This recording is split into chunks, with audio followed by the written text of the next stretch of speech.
Hey guys, Abel Berry here, and today I'm going to show you a cool transition tutorial, an Adobe Premiere Pro CC transition tutorial on the cool and creative transitions that were used in the 90s show Home Improvement.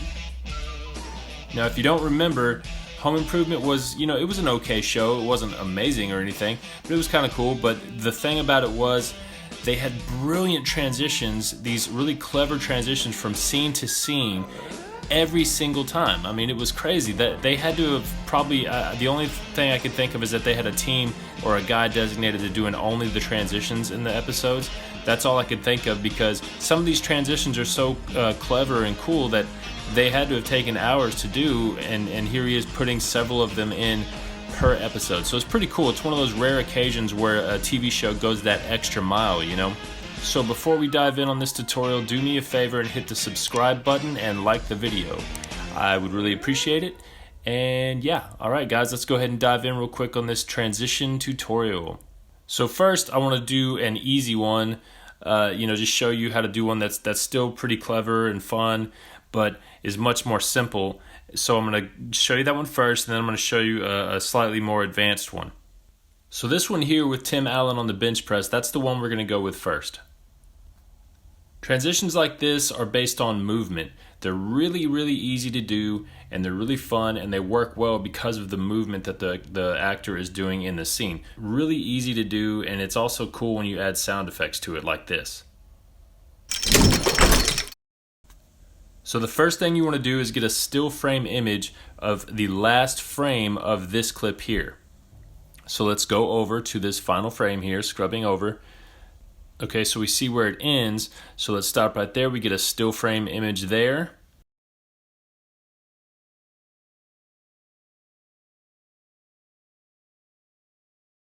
I saved mine into my downloads. So you're going to drag that still image into the timeline.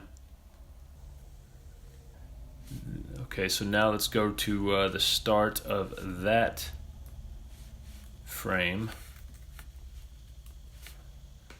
And make sure it's selected. We're going to go up to Effects, Controls right here.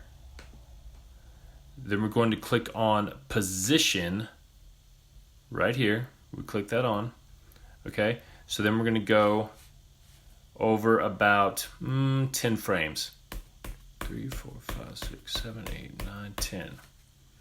We're going to select this or click this keyframe right here. And then we're going to drag it all the way out of frame. Right there. Okay, so now we're going to take this still image that we just animated here, and we're going to drag it on top of the bench press footage, and then it'll look like this here. See there?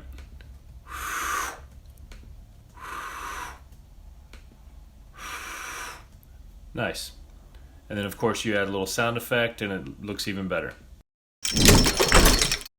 And remember, this is always going to work with anything that uses motion. So let's go over to this leg press transition and see how they did the exact same thing. You see he's pushing from left to right. So what do? They go with the flow and boom, they slide over there. And since the simple fact that it's a sliding transition combined with the movement that the actor is doing, that's what makes it cool, okay? So like I said, now I'm going to show you a little bit more advanced and intricate type of transition that they would do. Can't hear you. Hard work. I can't hear you. Hard work. I heard you. Does everybody know what time it is? So there's two ways to do this kind of thing. If you want to put a little more work into it, you can have actual footage and have someone just record someone dropping something into frame and then pulling it away, and then obviously that's where you make the cut. A while back I did a transition tutorial that I was inspired to do because of how much I love the show Sherlock. So if you don't mind, I'm going to borrow a quick snippet of that to better illustrate how you would do this. First, I grabbed a bright green poster board for about $127 at Walmart. Then I just recorded myself in front of the green screen, or in this case a poster board. So with that layer selected, you go over to Video Effects, click down on the keying folder, then click on the Ultra Key effect. Then go up to the eyedropper here and click on the green board, and boom, it's gone. So then you're going to place that layer on top of the other two clips. But obviously for this home improvement tutorial, you would use, some other object, whatever object you want, whether it be the weight that they dropped in the frame here. Just make sure that you shoot on some type of green background or blue background or something like that. It doesn't have to be a green screen. Just go buy a piece of cheap colored paper from Walmart. That'll work, I promise you.